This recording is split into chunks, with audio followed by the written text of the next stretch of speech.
Jesosy tompony fahefana rehetra ny an-danitra zay dia an-danitra.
Alleluia. Salama tompo. Dia raina ny tompo. Tonga soa eo amin'ny fandarana manaraka aka fotoana isika ifanohanana mivavaka. Ataoko fa mila ny vavaka ny hafa isika.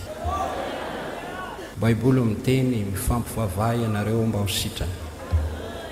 Joba no tahian'Andriamanitra rehefa nivavaka ho an'ny sakaizany.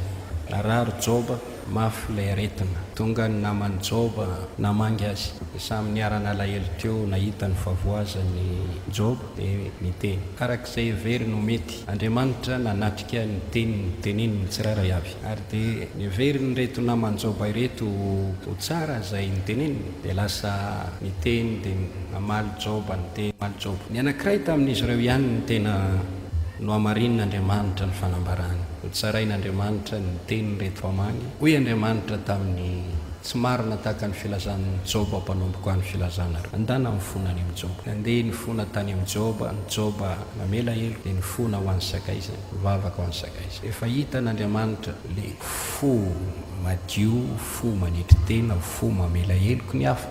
Andriamanitra nanafaka amin'ny Joba tamin'ny fahababoana. Jehova manafaka amin'ny fahababoana. Jesosy manafaka. Jesosy eto amin'ny Jesosy mamonjy, Jesosy manafaka.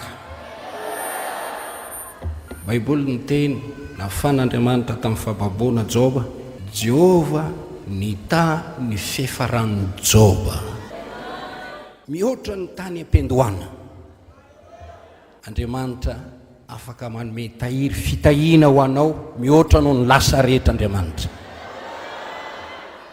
Ho izao fotsiny diovy ny fo mivavaho any hafa. Raha misy marary eto te azo fanasitranana dia nitsangana ambonona fa ny tompo ikasika anao anala tanteraka ny aretinao. Alleluia. Raha mitondra marary ianao dia ngaviana koa mba hitsangana mba hivavaka ho an'ny mararinao. Raha manana namana marary dia ngaviana koa mba hitsangana. Raha misy olona fantatra ho any fa mila fanasitranana mavisatra am-ponao ny hitondra mambavaka azy dia oka hitsangana. Angataka ny tanan'ny tompontsika hinjitra hikasika ny marary.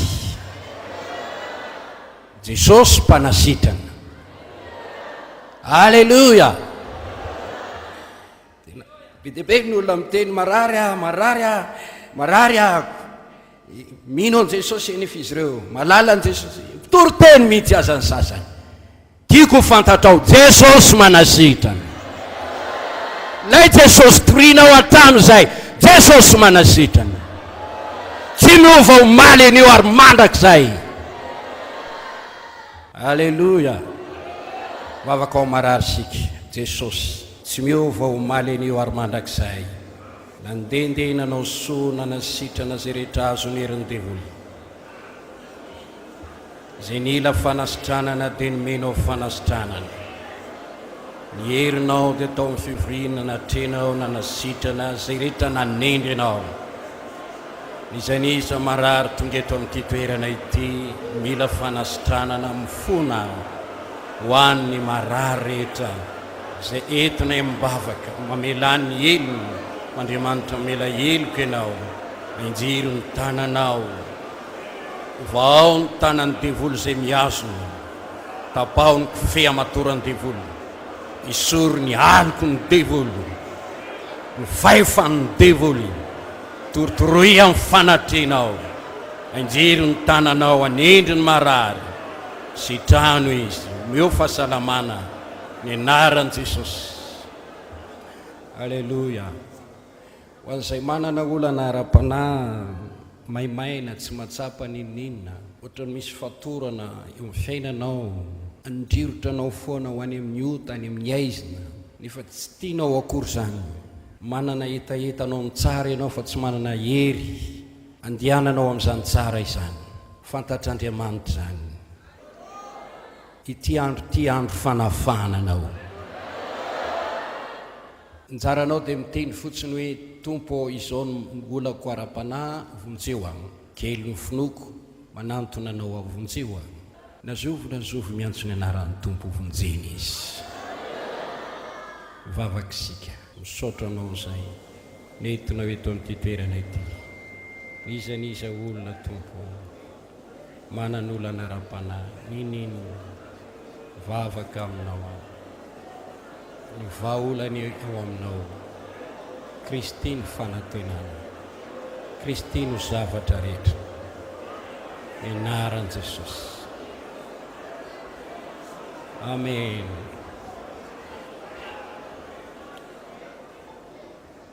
Zay manana olana eo amin'ny fiainana, be dia be ny olana, arak'asa, ara-pivelomana, olana maro, kama tsy hamenatra ako ny teny, olana ara-pitiavana. Ninninona olana, Jesosy mamaha olana. Zavatra rehetra amin'ny rehetra. Noho izany, hivavaka isika, hivany olanao. Jesosy tomponay, mpanjaka ny fiainanay. Andriamanitra lehibe sy mahery, mamonjy morazo indrindra amin'ny andro fahoriana. Ray mahery, mahefa ny zavatra rehetra. Teo ny olana rehetra amin'izay vahoaka tonga eto, meo fitsarana ny anaran'i Jesosy. Alleluia. Vavaka isika ho amin'ny fitahiana ny fiainanao. Zay rehetra naterak'Andriamanitra atao hoe zanak'Andriamanitra. Zanak'Andriamanitra noho ny finoanan'i Jesosy. Izy ao amin'ny finoana dia taranaky Abrahama.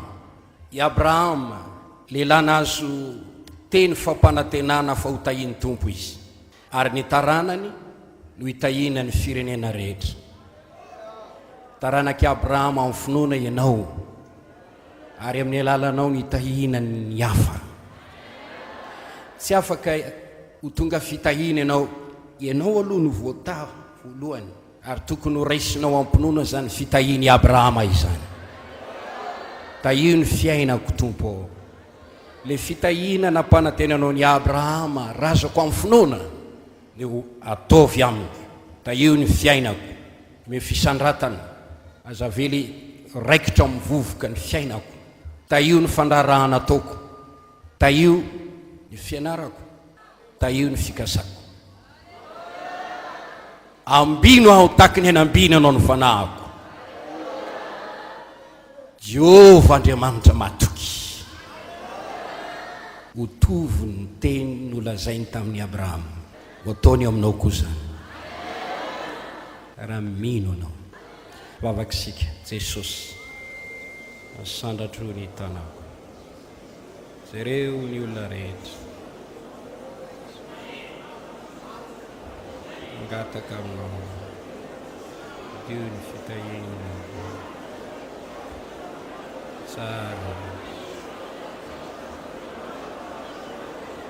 anaran Jesosy. Amen. Azo toerana tompoko. Androso amin'ny fizarana fahatelo isika mandraisana ny tenin'Andriamanitra. Tiako anefa mampatsiaro fa androany le anaovana tolotra ho an'ny tompo anomezana manatanteraka ny W mba hanatsarana ny W ipetrahantsika. Ity fiangonana ity moa dia fiangonana niorina tany amin'ny taona 13 efa tranay ny zavatra maro na ny kio makivaky ny tanàna rafesina ny W fa simba ary amin'izao fotoana tsy misy fanampiny Amerikanina izao no misy amin'izany. Kanefa misy zanak'Andriamanitra tian'ny tompo eto izay manome ny tenany mba amin'ny momba ny tenany ho an'Andriamanitra. Ka ny fahateram-baovao dia tsy ho an'ny fo ihany, tsy ho an'ny saina ihany, fa tokony ho an'ny poketrako. Ny andro ny lalàna dia nampianatra antsika ny fandoavana ny ampafolony, ho ao amin'ny testamenta vaovao dia ny tena ray manontolo sy ny momba ny tena no tolotra ho an'Andriamanitra. Tsy ahiny aho fa isy fotoana anaovantsika izay ho atao amin'ny tenin'Andriamanitra isika. Ity tenin'Andriamanitra ity dia notoriako ndray sabotsy tao aorianan'ny Paska ary dia miverimberina tao anatin'ny foko toy ny feo tsy haiko ampanginina mihitsy. Tany Majunga tamin'ny herinandro dia nentiko tany izy ity ary dia ho zaraiko eto koa androany. Dia mirabanao aho tonga soa amin'ny fianarana ny tenin'Andriamanitra. Mangataka amin'Andriamanitra amin'ny anaran'i Jesosy Tompo izahay mba hitondra fahasoavana be dia be ho an'ny finoanao ane ity afatra ity.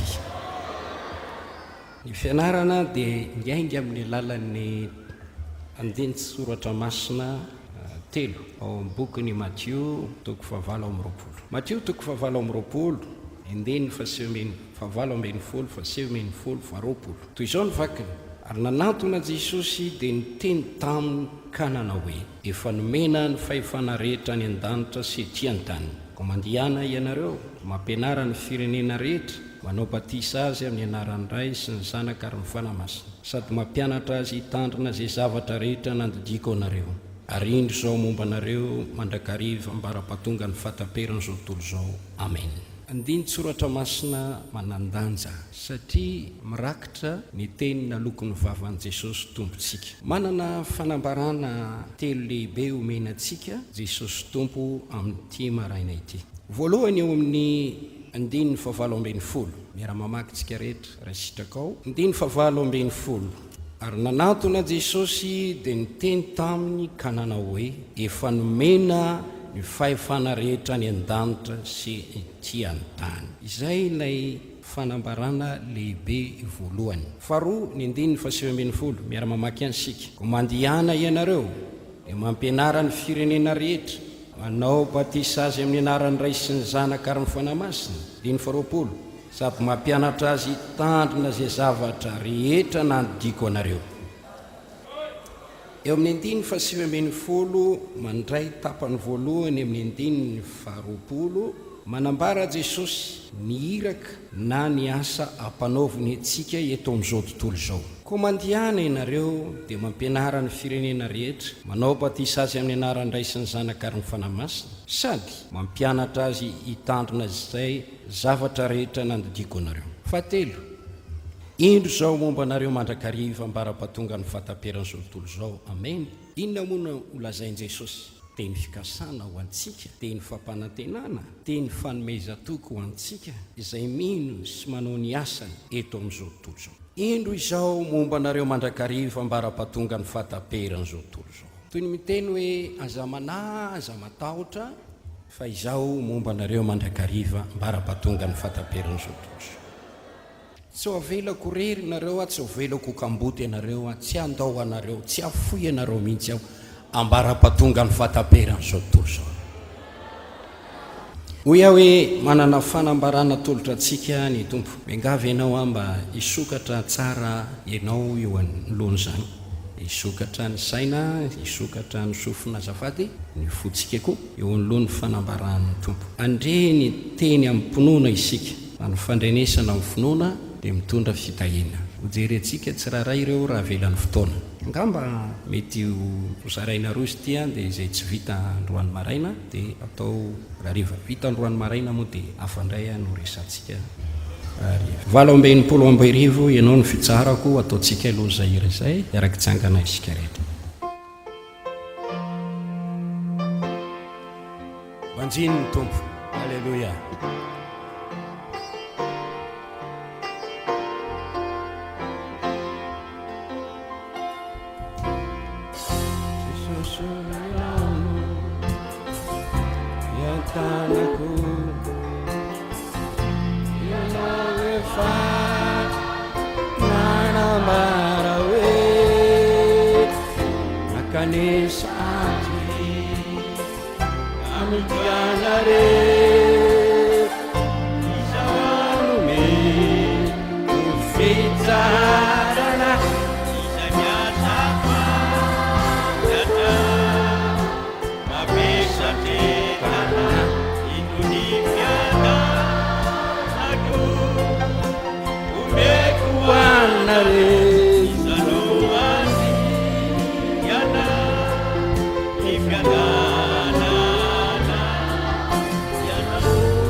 Fitsarako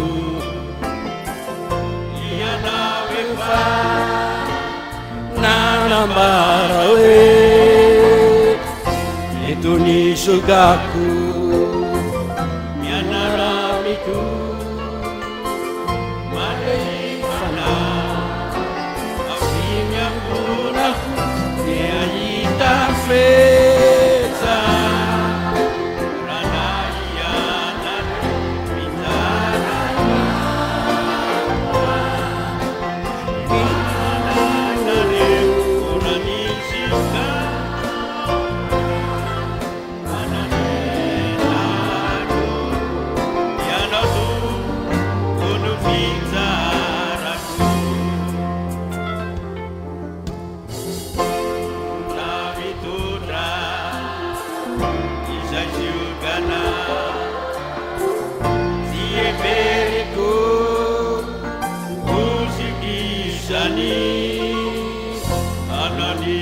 sana rambula panu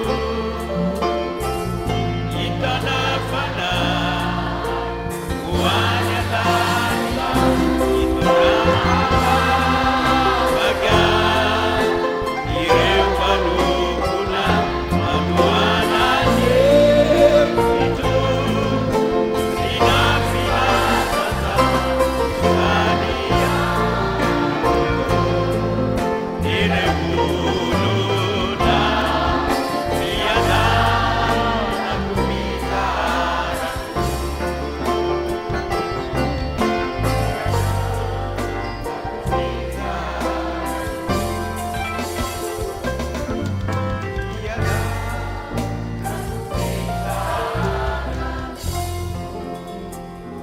Alleluia.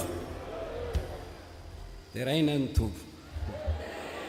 Izay te hita soa aoka tsy amela ny maso ny londolondo. Teraina ny tompo. Ny andiny ny 7:20 Matteo 7:20 hoy Jesosy, efa nomena ny fahefana rehetra any an-danitra sy ety an-tany. Miteny amintsika Jesosy eto efa nomena azy ny fahefana rehetra any an-danitra sy ety an-tany. Mampafantatra antsika izany izy. Manambara ny maizy azy izy eto. Manambara ny tenany amintsika. Fantatsika fa milaza ny marina mandrakariva izy. Azo itokina tanteraka ny teniny. Nambarany fa tompon'ny fahefana rehetra izy. Ny fahefana rehetra any an-danitra any. Ary ny fahefana rehetra eto ambonin'ny tany. Midika zany fa azy ny hery. Fahefana dia midika hoe hery. Midika zany fa azy ny fanapahana sy ny fanjakana. Raha resahana ny fahefana dia ao anatin'izay ny fanapahana sy fanjakana. Tiany Jesosy ho fantatsika izany tiany Jesosy inoantsika. Raha ampianarana isika hijery an Jesosy zay tompony finoantsika dia banjiny Jesosy arak'izany. Mijery an Jesosy tompony fahefana rehetra ao. Le tompony fahefana rehetra any an-danitra sy ety an-tany. Jesosy tsy hoe tahaka ny zazakely malemilemy na vehivavy malemilemy na tahaka ny manam-pahefana ao amin'ny fokotany. Jesosy tompony fahefana rehetra any an-danitra sy ety an-tany. Tompoy arak'izany izy manompo an'ilay manam-pahefana rehetra ao. Mivavaha aminy arak'izany, mivavaka amin'ilay manana ny fahefana rehetra ao. Raha mibanjina an Jesosy arak'izany fanambarana izany isika, mino azy arak'izany dia hitondra fahasoavana lehibe ny fibanjinantsika sy ny finoantsika azy. Manitra tia-patsiaro anareo aho tamin'ny fotoana nanoloran Jesosy Kristy ny tenany, nanomboana azy teo amin'ny azy fijaliana dia nampiseho fahefana anankiray izy, dia fahefana tamin'ny tenany. Ao amin'ny Jaona 10:7-12 zaho izy manana fahefana anolotra ny aiko, ary aveo manana fahefana koa aho aka ny aiko indray. Manana fahefana nandrana fahafatesana, manana fahefanana hitsangana amin'ny maty. Ao amin'ny Kolosiana 2 tamin'izany fanoloran-tena izany no nanaova ny famonjena lehibe ny 4:12 ary novonono ny soratana ny didina melantsika izay ny ampangatsika dia nisorony tsy eo mihitsy izany ka nombony tamin'ny hazo fijaliana ary noreseny ka nombabony ny fanapahana sy ny fahefana ary naneo miariary ny fitondran'ireo toy ny fanaony sy avy nandresy izy. Raha namorona ny olombelon'Andriamanitra tany am-piandohana dia nanao azy ho mpanjaka, nampanjakainao tamin'ny asany tananao izy. Ary hoy ny tompo tamin'ny Adamo hoe mampanompo manapa, satria ilay olombelona izay noforono ny tanan'Andriamanitra dia natao anana tsarana ny endrik'Andriamanitra teo aminy, ny voninahitr'Andriamanitra teo aminy. No satroanao voninahitra sy fendrianana izy dia nisy ny fahefana izay nananany Adama. Azo ny tamin'Andriamanitra fahefana anjaka, fa rehefa niaino laingan'ny devoly izy dia tamin'izany namarotany ilay fahefana dia lasa azo ny Satana ilay verseza tany an-danitra indray ilay fahefana. Tonga Jesosy anao fanavotana, nanolotraina teo ambony azy fijaliana, ary tamin'izany nakany indray ilay fahefan'ny Satana, ilay fanapahany devoly. Ary rehefa maty teo izy nanolotra ny ainy, vita tanteraka ny amin'ny devoly. Novonoana tamin'ny nofo izy, nalevina ny vatana mangatsikany, fa ny maizy an Jesosy nidina tany amin'ny fiainantsika dia nalainy fanalahiny teny am-pelantanan'ny devoly, nalainy. Sehoany teto ambony tany andravany asan'ny devoly. Ary fantatry ny devoly zany tamin'izy nanao asa fanampoana hoe avy andringana anay va ianao ry Jesosy avy a Nazareta, ampaniananay amin'Andriamanitra ianao, aza mampijaly anay aloha ny fotoana. Fa tsy nasiany Jesosy valiny fa hoy izy ahita ianareo. Ary tonga ny fotoana nanolotraina teo ambony azy fijaliana izy, nanome rano fanavotana, dia nidina tany amin'ny elo izy, nalainy fanalahidiny elo sy ny fiainatsita, mitsangana tamin'ny maty izy. Zaho lay velona efa maty indro velona mandrakizay, manana ny fanalahidiny fahafatesana sy ny fiainatsitra. Ao amin'ny fanambarana 2:9-12 ary niseho tamin'ny mpianatra izy, efa nomena ny fahefana rehetra any an-danitra ety an-tany.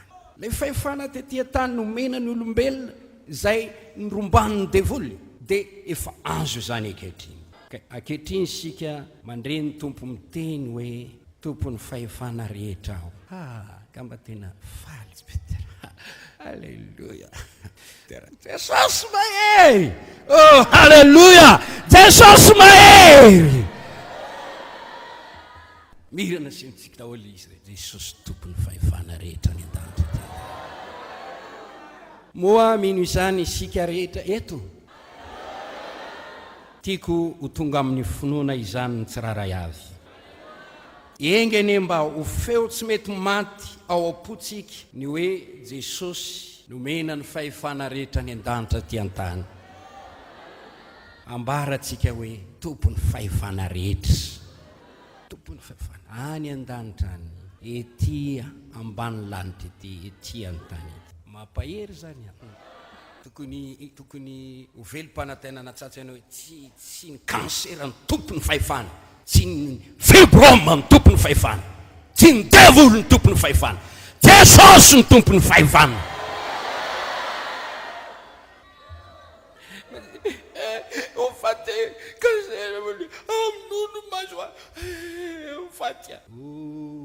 Jesosy ny tompony fahefana.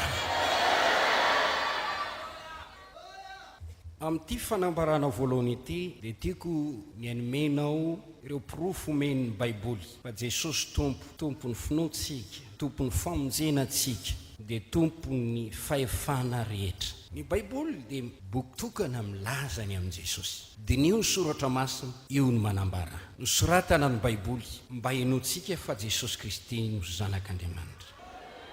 Miresaka ny ajan'i Jesosy sy ny baiboly, ny heriny, ny voninahiny, ny fahefany, ny fanapahany, ny fiandrianany. Ny baiboly dia miteny rehefa nitsangana tamin'ny maty Jesosy dia tsy maty intsony taorianan'izay, dia niakatra velona any an-danitra izy, niakatra any amin'ny avo manerinerina, namakivaky ny lanitra, niditra ao amin'ny voninahitra, dia mipetraka eo an-tanakavanan'ny rainy. Ny toerana misy azy eo an-tanakavanan'ny ray dia manambara ny hery iarahany-manana amin'ny rainy, izay niteneny hoe voninahitra ny iarahako nanana taminao fony mbola tsy aro zao tontolo zao. Nefa koa amin'ny fanjakan'Andriamanitra, ny fanjakan'Andriamanitra eo ny ray dia Jesosy eo an-tanakavanany. Hevery zany voninahitra sy fiandrianan'i Jesosy zany. Eo an-tanakavanany ray manambara ny hery iarahany-manana amin'ny rainy. Okitsika hiteny hoe an Jesosy ny hery. Ny baiboly dia milaza amintsika ireto fahamarinana ambara amin'ny toko 5 reto. Jesosy Kristy Andriamanitra mahery. Isaia toko 7:5. Ny anarany atao hoe Andriamanitra mahery. Tsy to zany, tompony hery zany, manan-kery zany, manam-pahefana izany. Mijona voalohany toko 5:20, Jesosy Kristy Andriamanitra marina. Jona toko 2:20, Jesosy ny tompo sy Andriamanitra. Ao amin'ny Kolosiana toko 1:17, Jesosy Kristy dia ambara fa talohan'ny zavatra rehetra, ary izy ny talohan'ny zavatra rehetra. Kolosiana toko 1:17, Jesosy Kristy ny lohan'ny zavatra rehetra, lohany manapaka ny zavatra rehetra, ary izy ny lohan'ny teny dia ny fiangonana, izy ny voalohany dia lamato amin'ny maty. Eo amin'ny 19:40, ary tao aminy nariana ny zavatra rehetra ny an-danitra sy aty ambonin'ny tany, dia ny hita sy ny tsy hita, na ny fiandrianana, na ny fanjakana, na ny fanapana, na ny fahefana, izy nariana ny zavatra rehetra, sady ho azy zany, ary izy talohan'ny zavatra rehetra, lohan'ny zavatra rehetra, dia rao ny tompo.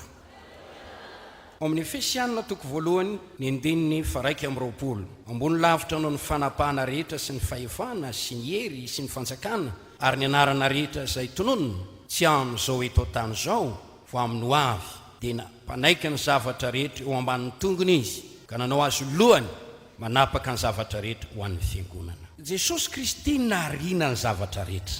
Jona toko 1:10, Alleluia. Teo amin'izao tontolo zao izy, Jesosy, ary izy nahary izao tontolo zao. Jesosy nahary izao tontolo zao. Diso ve izy raha miteny hoe izany manana fahefana? Izy nahary. Jesosy Kristy no tompony zavatra rehetra. Izy nahary azy, noho izany izy ny tompony. Marina ny fanambarany ho manana fahefana eto an-tany izy. Asan'ny apôstôly toko 10:1-3, dia ny teny nampitondrain'Andriamanitra ho an'ny Israely mitory fiadanana amin'ny alalan'i Jesosy Kristy, izy ny tompony zao rehetra izao. Jesosy ny tompony zavatra, Jesosy ny tompoko totsy. Amen. Romanina toko 2:1-3, avy aminy sy noho ny aminy ary ho azy ny zavatra rehetra. Ho azy eny ny voninahitra mandrakizay. Avy aminy sy noho ny aminy ary ho azy ny zavatra rehetra. Jesosy ny tompo, dia raha ho Andriamanitra ny amin'izany.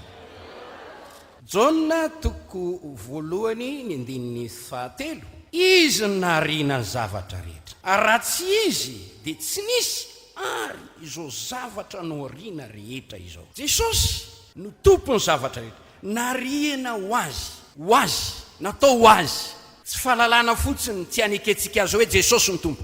Ary zay no mahatonga ny lalam-pamonjena hoe raha manaiky an Jesosy tompo amin'ny vavanao ianao, hoe tomponao Jesosy, mila manaiky ianao hoe Jesosy ny tompoko.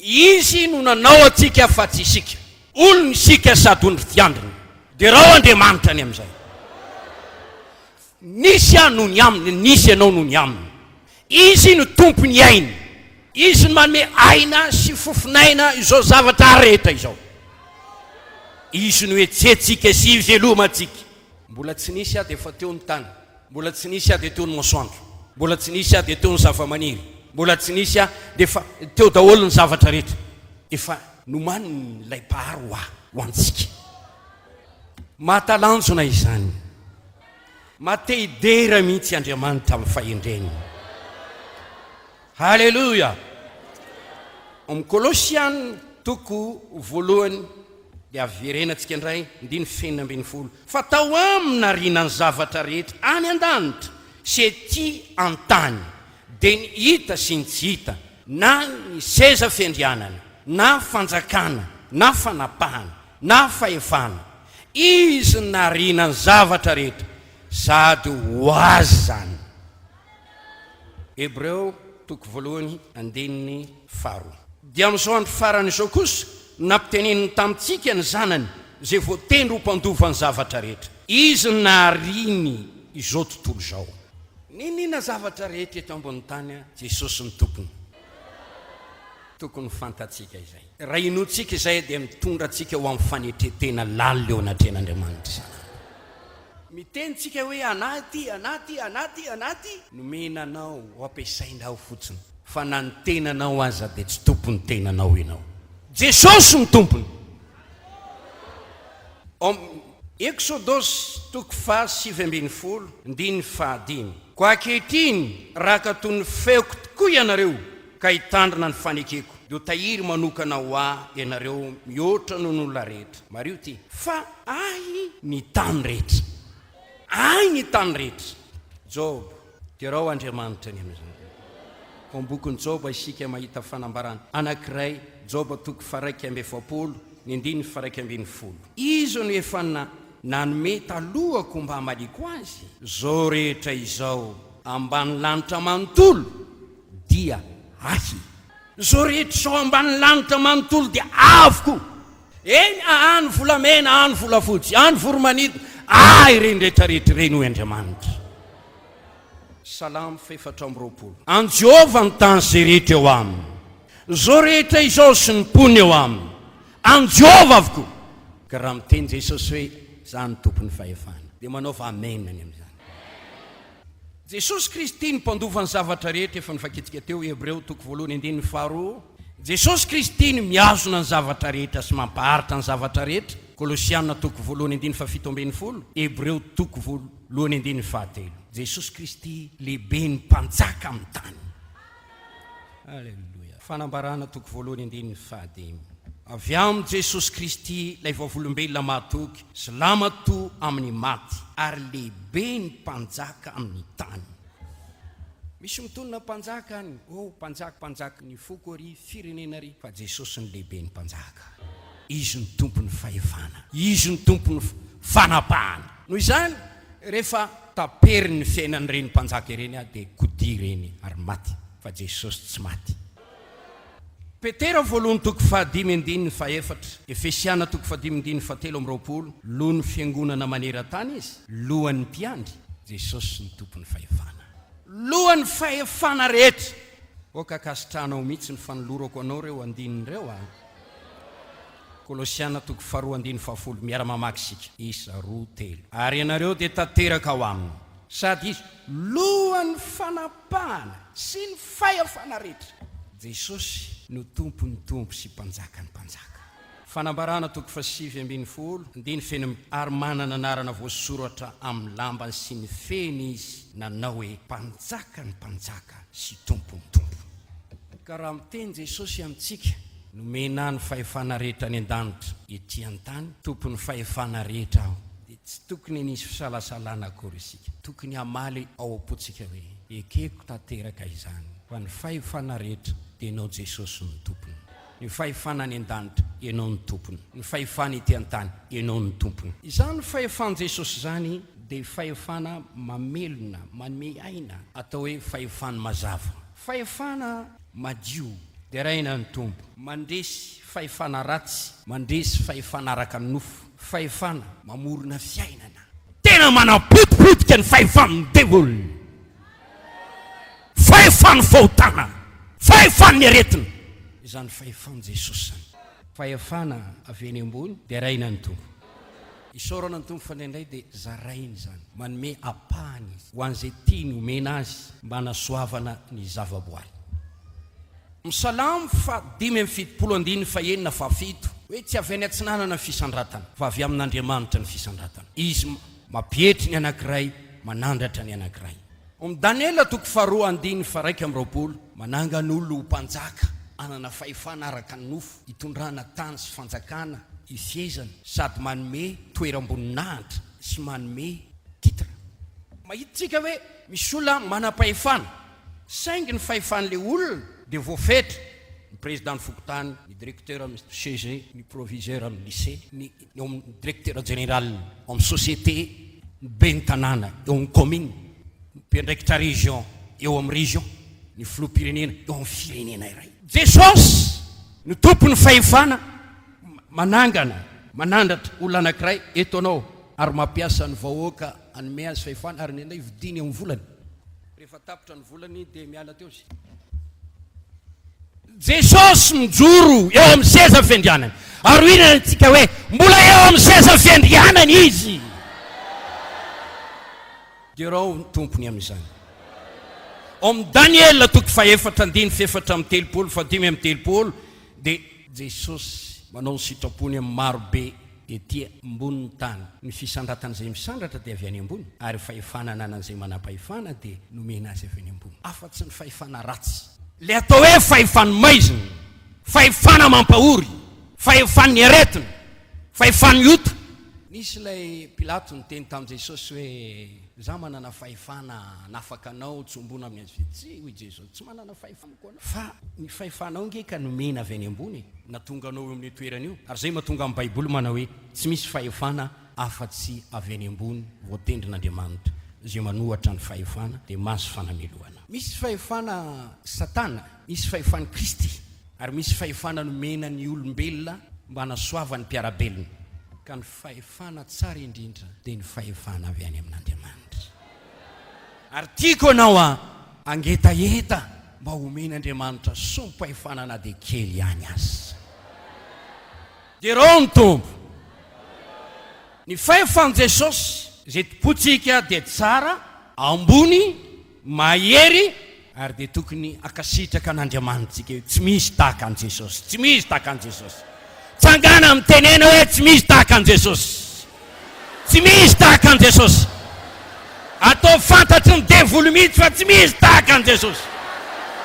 Mitenena mihitsy amin'ny Lucifera hoe tsy misy fahefana ianao. Jesosy ny tompon'ny fahefana. Halleluja. Zao toerana tompoko.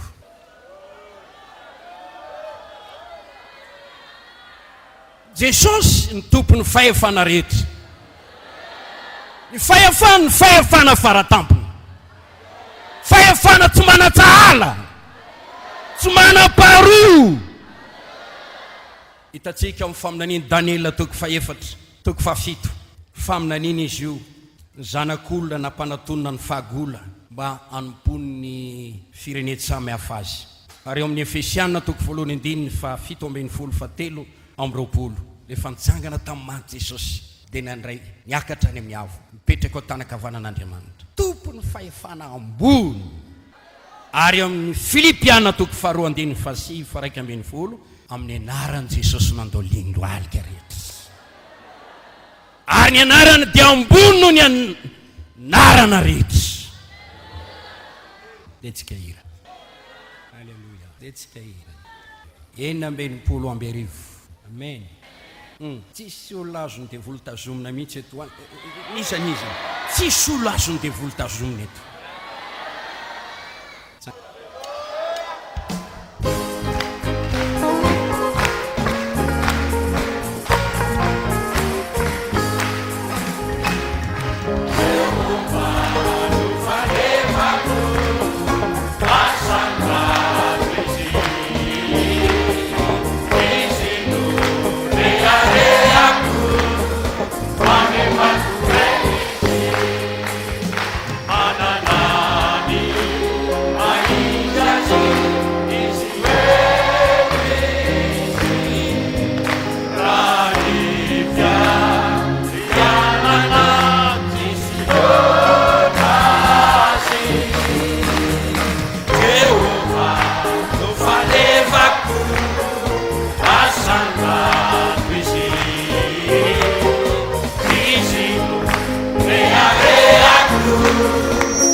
rao jesosy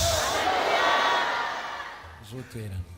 I baiboly dia mitantara amintsika ny zavatra nitranga teo amin'ny tantaran' Jesosy talohany nahafatesany teo ambony hazo fijaliana, dia nisy fanehoana fahefana. Ny teny izy ao amin'ny andiny soratra masina Marka 2:10, Mateo 7:21, nomena fahefana melaheloka ety ambonin'ny tany. Ao amin'ny Jaona 2:10, manana fahefana amin'ny fiainana sy ny fahafatesana. Zao izy ny fananganana ny maty sy fiainana. Zay mino ana dia maty aza atao velona indray, zay velona mino ahy tsy ho faty mandrakizay.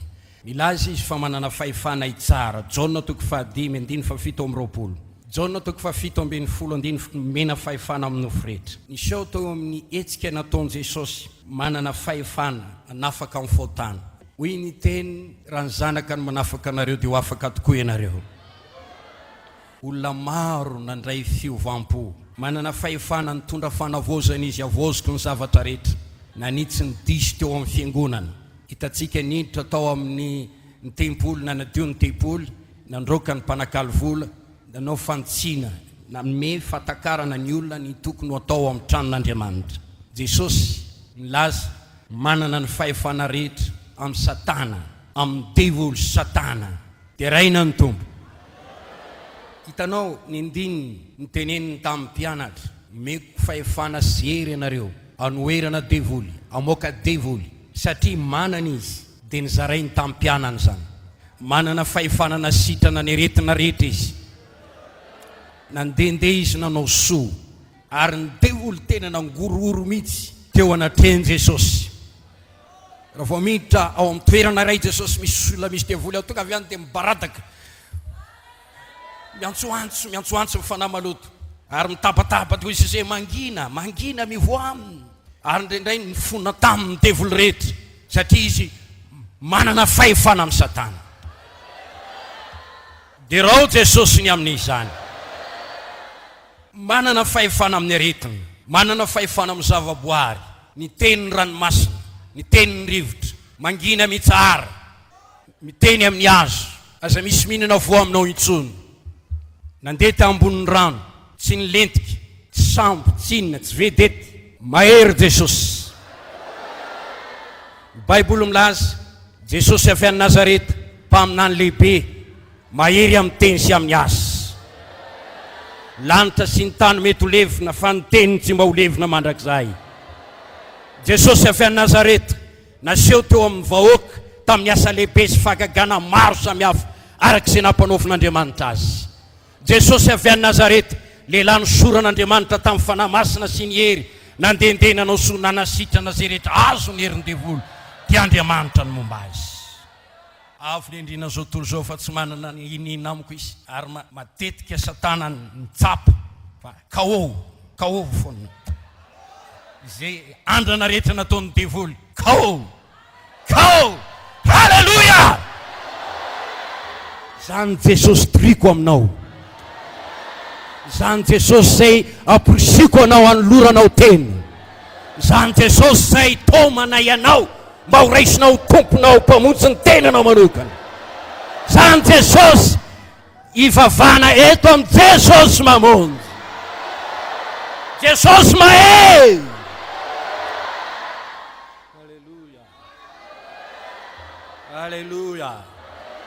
Halleluja.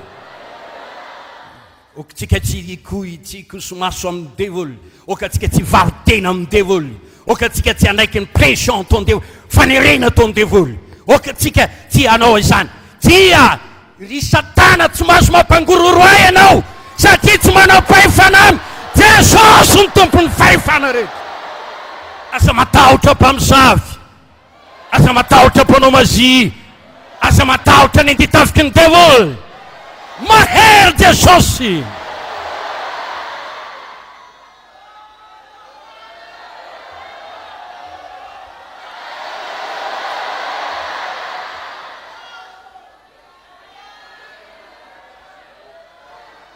Tiako mihitsy afantatra ianao hoe Jesosy ivavahantsika eto amin'ny Jesosy mamonjy, Jesosy tompony hery. Halleluja. Fahefana, tsy fahefana nofo, tsy fahefana ratsy fahefana ara-panahy mahery mahery mahery manasitana manafaka manolotory ny asan'ny devoly manalanao amin'ny tanan'ny devoly ny fahefan'i Jesosy.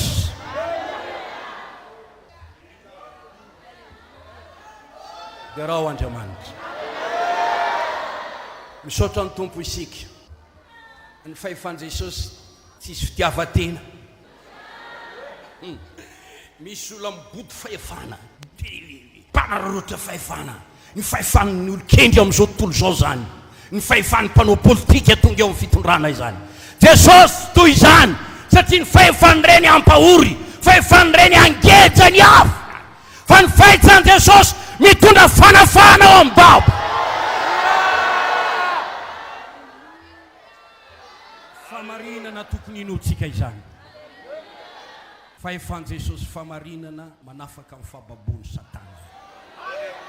Niza voafatotry ny devoly eto tiano andro fanafananao androany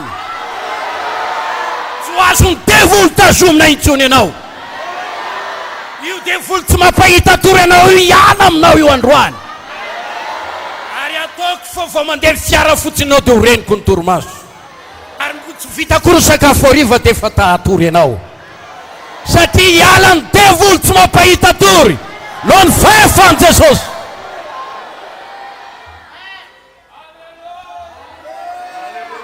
Fahefan'ny Satana manimba fa ny fahefan'i Jesosy manangana mampiorona mamelona manasitana mitondra fita i.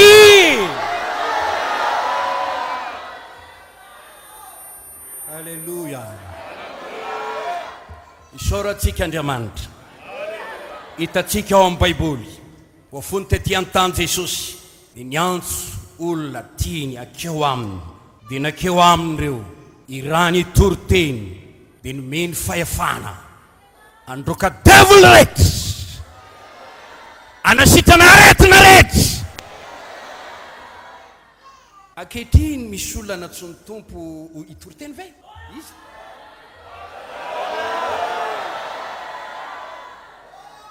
iza. Alleluia alleluia. Zanatsony Jesosy itoriteny tsy itoriteny be resaka fotsiny fa ny rana ianao miaraka amin'ny hery miaraka amin'ny fahefana amin'ny devoly amin'ny aretina rehetra. Marka toko 7:17 ary niakatra teo tendrombohitra Jesosy ka niantsoetiny akeo aminy dia nakeo amin'ireo ka nanendry 12 lahy izy ao aminy sy raha mitoriteny sady anana fahefanana sitrana ny aretina sy moka devoly.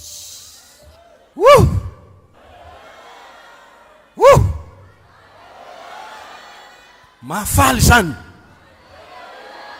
koa fantaro ry mpitoriteny namana tsy ny rana itoriteny fotsiny isika fa ny ranako isika anana fahefanana sitrana sy androka devoly eo amin'ny asa fanomponao ry mpitoriteny namana dia tokony ianao andray an'io fahefana hoeto manasitrana io sy hoeto mandroka devoly io ary meo anjara eo amin'ny fandaram-potoananao amin'ny asa fanompona ny manampy ny marary mba ho sitrana ary mandroka ny devoly ao amin'izay voafatotra. Alleluia. Jesosy nanangana apôstôly mpaminany evangelista mpampianatra mpitandrina dia nomeny fahefana ireny ho amin'izany asa izany. Hitatsika fa Petera nomeko anao ny fanalahidin'ny fanjakan'Andriamanitra ninina fiezinao eto an-tany dia fiezina any an-danitra vanao eto vana koa ary. Fahefana fanalahidy Petera omeko anao fiezinao eto an-tany fiezina ary vanao eto vana ary. Tsy seza nomena amin'ny Petera fa fahefana nomena azy. Ny toeranao amin'ny asa fanompona dia tsy toera amboninahitra fa fahefana eto manompo. Tsy titre fa fahefana eto manompo. Misy olona manolo tena o pastera o evangelista o mpitoriteny dia mianatra efa azo ny certificat, ity ny certificat mapastera, ity ny certificat, ity ny certificat, ity ny certificat. Maevangelista ny tsy manolo tena, tsy mivavaka, tsy misy hery sy fahefana ra-panahy eo amin'ny fiainana. Anka tsy mitondra fifazam-panahy, tsy mampibebaka olona akory. Oko fantatry izay miditra ao amin'ny sekoly biblika. Tsy taka ny fianarana ingénieurna, professeurna, dokotera, dia mianatra ny fombafomba rehetra sy ny fahaizana sy ny teknika rehetra, dia fahaizana no entina mitsabo.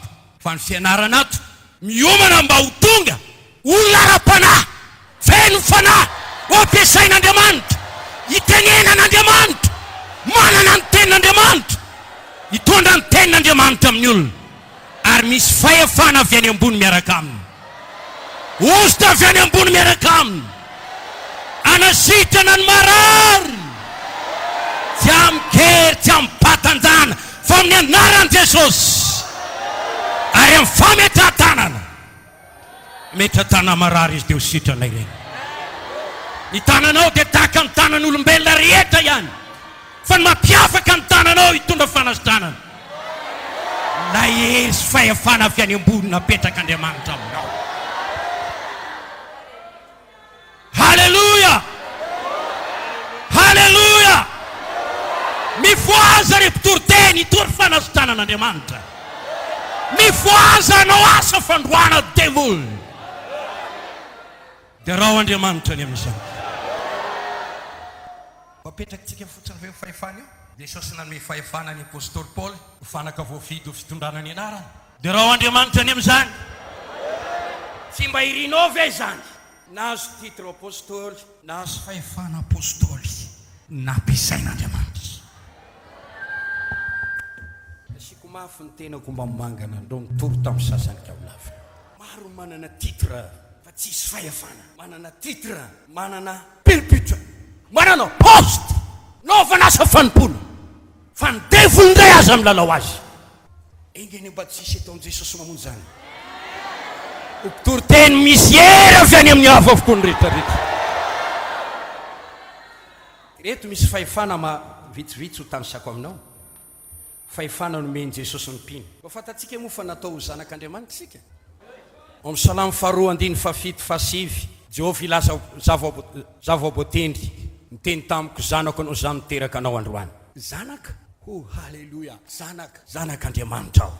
Endreny fitiavana nasiony ray ho antsika, ny etsony antsika hoe zanak'Andriamanitra. Zay rehetra nandray azo ny mena hery ho tonga zanak'Andriamanitra.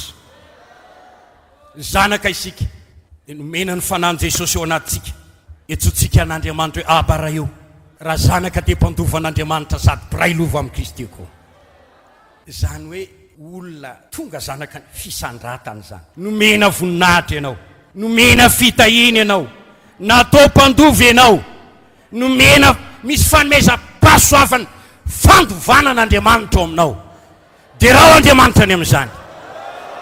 Moa mino oka lala zay nateraka indray rehetra zanak'Andriamanitra aho, zay rehetra nandray azy nomena hery ho tonga zanak'Andriamanitra, dia zay mino anarany raha zanaka dia mpandova an'Andriamanitra sady mpiray lova amin'ny Kristy koa. Anao ny zavatra rehetra. Aza mitsiritra zavatra hafa, ampy ny fahasoavan'ny tompo. Zay rehetra ilainao mifafà amin'Andriamanitra. Tsy mainka afanyray no hanome zavatra ho amin'izay mangataka aminy. Ary hoy Jesosy eo amin'ny Jaona 4:17-17, na ina angatanareo amin'ny anarako dia ho ataoko izany. Raha taratasim-bolana nanan Jesosy dia napetrany eo amintsika ny seka, tsika navelana anao signature hoe amin'ny anarako. Fahefana ho mpandova an'Andriamanitra, fahefana hoeti mandova satria zanaka.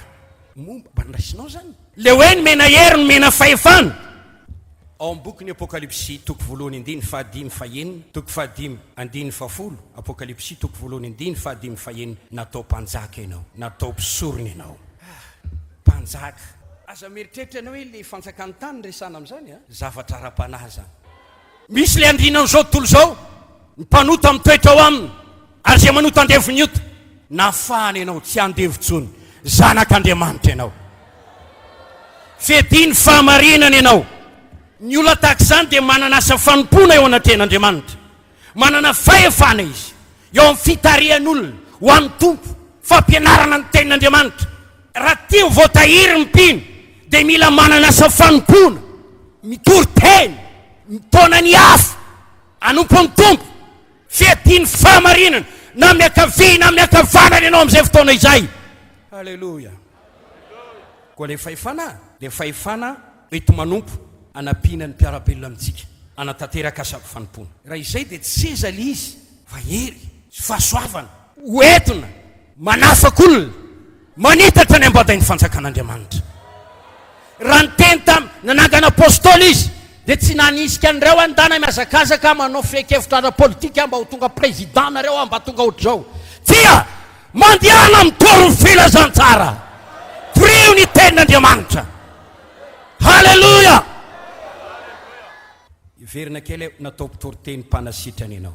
Mateo 7:1, Marka 7:4-10, Luka 7:7, Luka 7:10. Tiako averina fahefana sy hery tsy natao ampipetrapetraka na ampatoritory fotsiny ao an-trano na atao hitety tsena sy hijery zava-misy. Tsy fahefana natao varina hijery televizion na varina ny hainao manjery. Fahefana entina mitory teny miaraka amin'ny hery, manasitrana marary, mandroaka devoly. Halleluja. Manome fahefanao ampitarika lehibe sy hoandry amin'ny fanjakan'Andriamanitra izy araka ny asan'ny apôstôly toko fa Efesiana toko 4:4 fotoana dia miteny maikamaika. Ary hitantsika ao amin'ny Jeremia toko 2:4-10. Jeremia no tendren'Andriamanitra mpaminano an'ny firenena. Fatatsika ny antso an'i Jeremia nomeny faname manindry anao anapahefana ao izy, anongitra sy andava ary anjera. Inona no azera? Seza fendrianan'ny devoly, tompony devoly, fampianarany diso, zavatra tsy araka an'Andriamanitra. Mena fahefana ianao, andava izany. Raha tsy hitsangana ianao andravan'izany, iza no antena ianao hitsangana andravan'izany? Iza ry mpanompon'Andriamanitra jaina namana. Natsony tompo ampitory filazantsara, natsony tompo mpaminany, natsony tompo o apôstôly, natsony tompo amin'ny andraikitra zay misy ianao. Nomena fahefana andava ndrodana zay mety ho asan'ny devoly, satria nomena fahefanao amin'izany ianao. Nomena fahefana nangana fiangonana any amin'ny tany mbola tsy maizina, mena fahefana ianao any. Ny sasany mitady anangana eo amin'izay efa misy fanorenany sasany, fa Paoly andeha hitory filazantsara any amin'ny tany maizina aho, satria ny tompona anendry aho ho fahazavan'izao tontolo izao. Satria izy niteny tamiko zao no antony isehoako taminao, ny anendry anao ho mpanompo sy ho vavolombelona ny amin'izay nahitanao sy mbola asehoko anao, dia nafaka ny olona amin'ny fahefany maizina ka mpitodika azy ireny ho amin'ny fahefan'Andriamanitra. Misy asa miandry ho an'ny mpitory-teny zay vo antso amin'ny fitoriana filazantsara. Andrava fanangana ny fiangonan'Andriamanitra marina. Mario ty ny tena mpanompon'Andriamanitra nantsoina dia ny zay sy nitendren'Andriamanitra ho amin'ny asa ao amin'ny sa fanompona mba hanompo, hitory-teny, ampianatra, ndroaka devoly, anasitrana marary, anangana fiangonana, hitandrina fiangonana, dia tsy maintsy manana fahefana avy amin'Andriamanitra. Jaona nanana an'io fahefana io, Jaona mpanao batisa nanana fahefananao batisa. Jesosy Kristy koa tonga dia nanontaniana olo izy fahefana, avy taizany nanaovanao an'izao zavatra izao? Fahefana manahoana rety e? Fa mampianatra tsy tahaka ny fampianaran'ny mpanorandalàna sy fariseho izy. Fampianarana vaovao misy fahefana, ny teny ihany nandroany devoly, satria nisy fahefana Jesosy. Lasa ny fotoana ngamba le fanambarana roa avelantsika manaraka, fa ty teny aminao aho, Jesosy Kristy tompontsika dia tompon'ny fahefana rehetra. Mahery izy ka mahavonjy atsika, mandrisy izy ka afaka ampandrisy atsika, mamonjy sy manasitrana izy, aza misalasala ny amin'ny fanasitranan'Andriamanitra, manao fagagana izy, minono fagagana. Halleluja. Teneno eo mason'ny devoly zay mandraonanao sy mitady akasikasikinao hoe Satana, petra tsara ianao, mandiana mandeha miala etona treko eto, miala amin'ity ondron'Andriamanitra ity ianao, tsy mahazo mikitika ny tianabavy ity amin'ny mampahory azy amin'ny aretiny ianao, tsy azo mamatotra ny tiaka izy ity amin'ny alalan'ny fahalemena ianao. tsy mahazo matotra azy amin'ny aretina mba vonsinsisy ianao. Ny anaran Jesosy miala ianao zao kekin'izao. Jesosy ny tompon'ny fahefana. Jesosy ny tompon'ny fahefana. Jesosy ny tompon'ny fahefana. Tsy ny anjely ny fahafatesana, Jesosy ny tompon'ny fahefana. Tsy ny devil mpamon'olona, Jesosy ny tompon'ny fahefana. Tsy ny devil mpitondra aretina sy fangirifina fanaintainana, manimba maso, manimba fo, manimba aty, manimba tsinay, Jesosy ny tompony fahefana. Efa naresy an'izao tontolo izao Jesosy tsika, afaka mampandresy antsika koa izy. Sorony ny Andriamanitra izay nanome antsika fandresena amin'ny lalan'i Jesosy Kristy. Ary amin'ny ady atsika, oka atanjao saina, oka ahery ianao, aza mirafirafy tanana, manohitra noho ny mpandresy amin'ny alalan'i Jesosy. Raha mino anao izay rehetra naterak'Andriamanitra ny maresy an'izao tontolo izao. Inona no entsika maresy an'izao tontolo izao? Ny finoantsika an'la Jesosy mahery. Halleluja! Tsangana araiky hetriny. Tia merina hoe tompon'ny fahefana Jesosy. Tena tianao izy io. Azonao ataony mandray azy amin'izao fotoana izao. Mandray azy ho tomponao sy mpamonjy ny tenanao manokana. Halleluja! Azo inteherana tanteraka izy. Azo ekinana tanteraka izy. Azo atao mpiandry tsara izy. Azo atao apingy izy. Jesosy ny zavatra rehetra amin'ny rehetra. Inona ny dikan'izany? Jesosy mamonjy, Jesosy manasitra, Jesosy manome fiadanana, Jesosy manome fahindrina, Jesosy manome fifaliana. Jesosy no zavatra rehetra. Oh, halleluja! Azo evanana izy. Ho an'izay te hiavana aminy manaiky izy. Azo atao sakaizy izy. Zay te hisakaiza aminy manaiky izy. Azo ataony miara-mandeha aminy. Zay manantona azy tsy mba ho laviny mihitsy. Raha fantatrao zany, dia ianao le olona afaka manana ato ao anatinao ao. Mahalala anankiray izay fantatro indrindra. Ireny olona mahalala olona ao ambonimbony ao. Ireny olona mahitahita ao ambonimbony ao. Mihoatra lavitra noho izany ianao. Zay mahafantatra an' Jesosy mahalala an'le tena ambony. Oko sakaizanao io Jesosy io. Ankehitriny dia mitenena amin'ny fahavalonao rehetra. Tsy manam-pahefana amiko anao. Tenenao amin'ny aretinao. Tenenao amin'ny aretinao. Zao androany zao. Miala amiko. Miala amiko. Dia raha ny tompo. Tsarovy. Fa ny finoana lehibe dia ny finoana manaiky ny fahefan'i Jesosy. Zay le kapiteny narary ny zanako. Dia nanirako le izy hoe teneny Jesosy mba ho avy any an-tranoko ametra tanan'izany. Ko efa maty.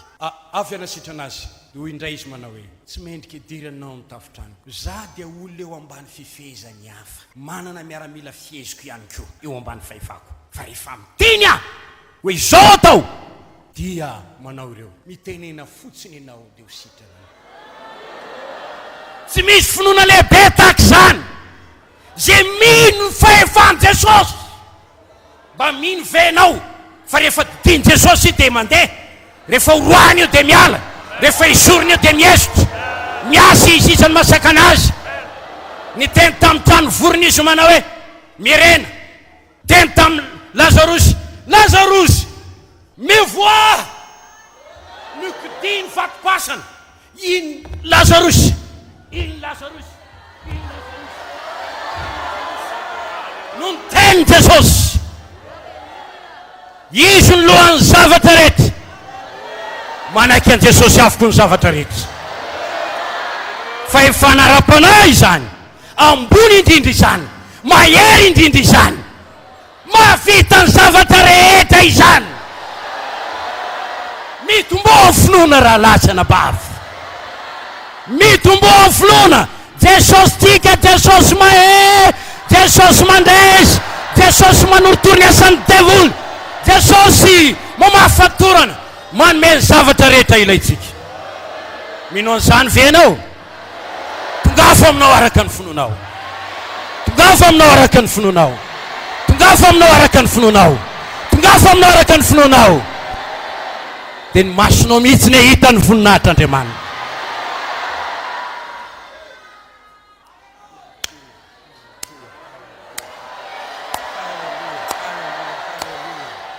Dia raha Andriamanitra, dia raha ny Tompo amangy anao ane izy androany. Tsy Jesosy tahaka ny landihazo zany, Jesosy ivavadika izany. Tsy Jesosy tahaka ny sarolona volamena ny tompony Nebokadnezara izany. Tsy Jesosy malemy tahaka ny canton izany. Tsy Jesosy manana fahefana kely mirefarefa ny tany zany. Jesosy mpanjaka ny mpanjaka izany ravako. Mahery izany. Teneniny eo akaikinao mahery Jesosynao hoe. Mahery ny Jesosynao hoe. Aza kivikivy foana ianao manantena azy. Mitoky aminy. Fanantenanao anao izy. Fandresenao anao.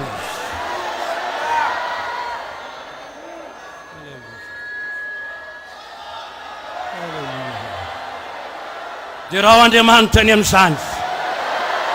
Tanao Andriamanitra. Tiako masonao ahita idibanjina Jesosy eketo. Ampitanao amin'izy amo Jesosy. Ampitanao amin'izy amo izy. Tsy afaka mampitazy amin'izy aniza ianao. Tsy manatsala izy. Tsy izy tahaka azy. Tsy izy tahaka azy. Halleluja! Raha eketsika izany fahefan'i Jesosy zany dia matarika antsika nety tena iondrika. Rehefa miteny izy dia manaja isika. Eny tompoko, eny tompoko. Ho ataonay izany Jesosy satria izy manam-pahefana izy. Rehefa tenenitsika mandana makary dia mandeha isika. Tsy miady varotra isika satria manam-pahefana izy. Ary ny fihetsikitsika eo amin'ny fanompona azy manety tena manompo azy tahaka manompo mpanjaka satria tena mpanjaka ny mpanjaka. Eritsika 3:20 leo amin'ny seza fiandrianana. Alleluia.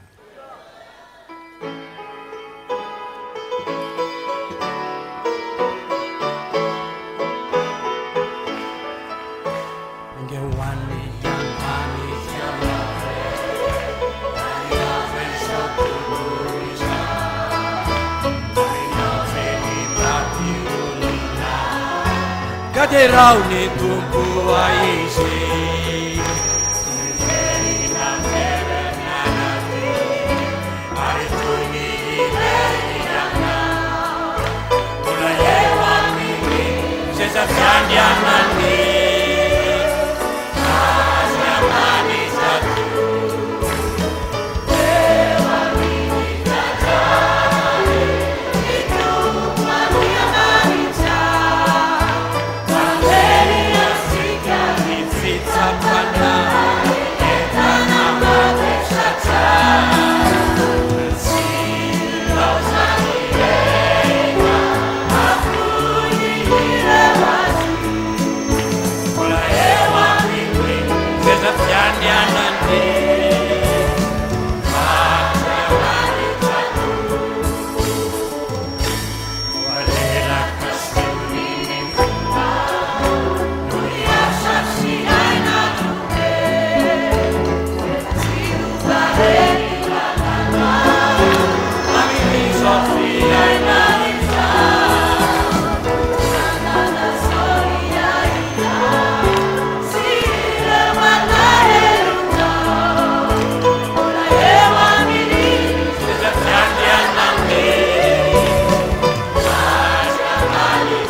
anataonan'i Jesosy asandrato izy misaorana ny teniny mba ataony fahefana mazanak'Andriamanitra anao, fahefana afanao mitoroteny, fahefana mandroaka devona, fahefana manasitrana marary, fahefana anaovanao safanompoana lehibe.